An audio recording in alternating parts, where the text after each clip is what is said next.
Welcome back to the Weekend Warrior Show Recap Podcast. I'm Tyler from the Unemployed Architects. Got a lot of shows to talk about this week because I kind of skipped last week just because with the holidays and all that, got a little crazy. So the 4 shows I'm going to be talking about the Castle Theater. I'm trying to have a guest for that one. So Alex Gerard is supposed to come on tomorrow and talk about the Castle Theater. So I'm probably not going to... I'll probably splice that in first so you can hear him right away, but then talk about the other shows after. So that's the plan anyway. We'll see how it goes. It might just end up and be me talking again. But so I played at December 27th, so 2 days after Christmas, at Dr.McKay's in Bloomington. And then for New Year's Eve, I played at Joe's Pub in Bloomington. And then the 3rd and the 4th of January, I played at Houdinis Spirits and Leroy, and then it kind of all culminated with the Castle Theater. That was like the definite biggest show of the year, the Castle Theater, and it was right at I guess it'd technically be the beginning, but still kind of felt like the end of the last year. So that's what I'm going to be talking about. So I'm going to start with Dr. McKay's, and let me think back. It's been a while. That was a good show. It was a good show. It was one of our best ones at McKay's, I think. I had a couple friends come out early. They just kind of ate and drank for the first set and then, took off. But it was good to see them. I played a lot of original songs, and I think we got like the best feedback we've ever gotten there. It was just Dave and I. Lo didn't actually make it out. She was sick, and we kept getting compliments, but they were actually like very specific compliments. They were saying about how the mix was very good. So there must have been some musicians in the crowd, because they were saying stuff like, in a room like this, you never really know what to expect, but you guys sounded really good. What I've been doing, and what seems to work the best, is I just put one main very, very high, as much as my speaker stand can be put up, like as high as possible. And then I put that I've been using a 10-inch alto. And then on the floor, I've been using, as a front fill, I've been using my QSC, and the combination of those, we've gotten compliments on pretty much every show I've ever done with those. So there's something to just that setup that is nice that I'm going to try to continue, because I always try to figure out a way to do it different and better, and I think what I need to do is just keep doing it that way, because we had maybe 3 separate people be like, the mix tonight is so good. We can really hear the vocals really nicely, and everybody sounds really good. So that was good. I don't think I necessarily played my best. I was, I definitely was trying to show my buddies that came some new songs, and then I was doing a bunch of medleys, because those are something new I've been doing, where I, go from one song to the next. So I did like an Elvis medley, a Beatles medley, a Johnny Cash medley, a Neil Young medley, a Pearl Jam medley, just so they could, get the vibe of what I've been doing. And then I played a bunch of new songs for them as well. And I definitely wore myself out pretty hard on that first set, and I think that was probably a mistake. And I ended up only took one break throughout the night, and that was also a mistake. But overall, it was a lot of fun, and we pulled in the rest of the crowd. Dave had brought a couple of his brothers came to see us, so that was cool. And then I think we kind of grabbed the crowd pretty good, enough to have people like move closer to watch us and stuff. So it was a good show. Like I said, probably the best one we've ever played there. Definitely best sound anyway. And then fast forward, we played at Joe's Pub in Bloomington for New Year's Eve. Now, tickets to this were like $75, so I couldn't really convince anybody to come. Later, I found out that I think you could have went and just not participated and just bought all your own, because what it was is $75 for all the drinks you want, all the appetizers you could eat, all that stuff. So, and then a champagne toast at midnight. But you could have came and just bought your own stuff and probably been fine. So I wish I would have known that, I guess. So I could have maybe gotten a few extra people out. But, because telling somebody $75 to come see you on New Year's Eve, to see you ever just seems like way too much money. But, I didn't really know that part of it, I guess. I thought it was a closed type party, but it was pretty much open to anybody that felt like coming. But it was a little bit of a slow night, but I think we killed it ultimately. I mean, it was me, Lo, and Dave, and we all played really well. I did that same setup that I was just talking about. I think it sounded very good. Did some originals, got good feedback on those, enough to the point that people were asking for them at the end. And, I think we brought in the new year pretty well, and that was good. We played 9:30 to 12:30, and it was just real nice. I mean, it was nice to have 2 solid shows in a row that I felt really good about. And so then Houdinis would be the 3rd, January 3rd, it was a little bit of a weird start because so I didn't even know we were booked this night.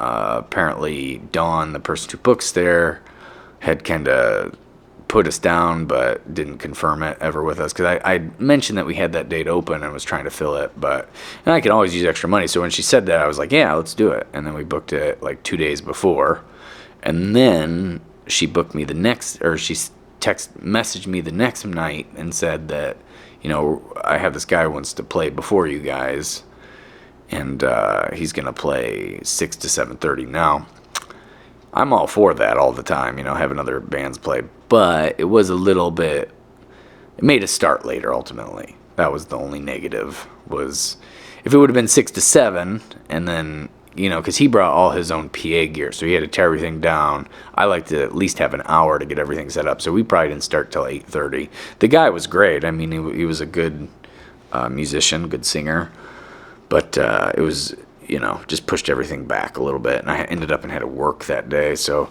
I wasn't in the best of spirits, but, watching that guy play, and then I think we played all originals that night, which was a different thing. I don't know what inspired me to do it, but I did maybe two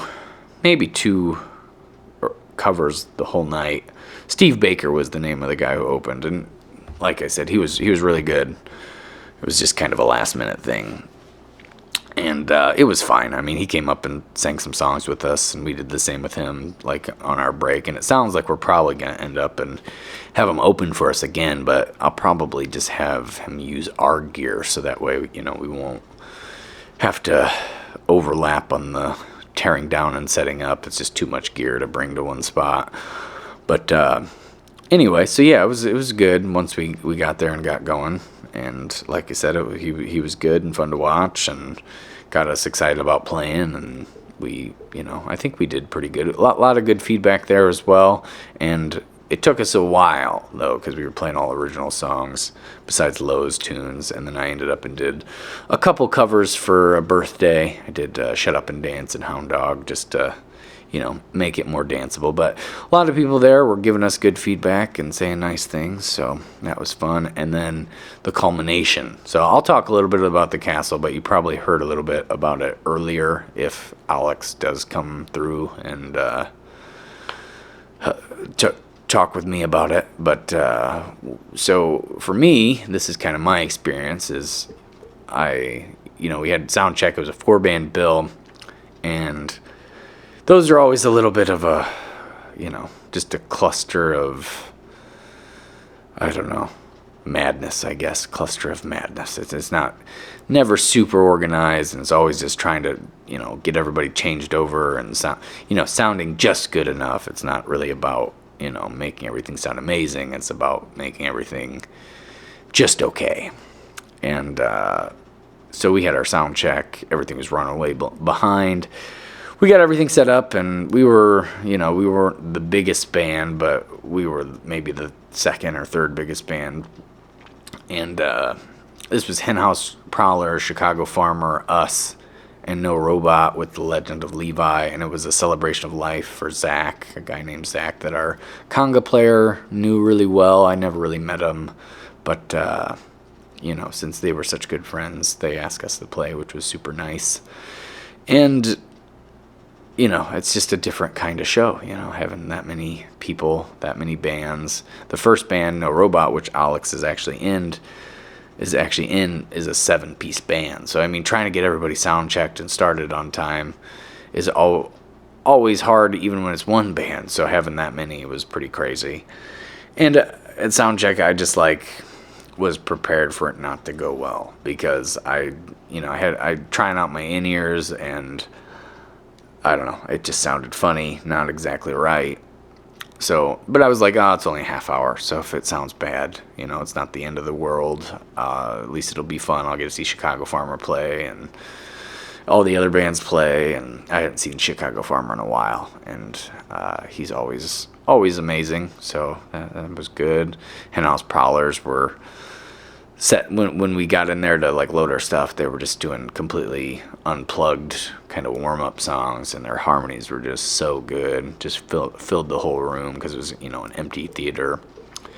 So it was gonna be a good night no matter what, pretty much. But then we ended up, and we got up there, and we warmed up really good, because it's such a short set, and we had the set all planned out, what songs we were gonna do, which is a hard choice, and doing 30 minutes, by the time you're finally like warmed up, it seems like the show's over, so it's just a different mentality completely. But we warmed up enough, I think, and Dave played with the band before us, so he was nice and warmed up, and I've watched the video a few times and listened to the songs, and I think we probably performed in the like 85% range of our best, which is pretty good in that situation. It's a tough situation to be in, to just get your stuff up there, play, and then get it off, and hope for the best. Maybe better musicians don't have as much trouble with stuff like that, but the in-ears, I think, were ultimately a good call, even though I was second guessing pretty hard.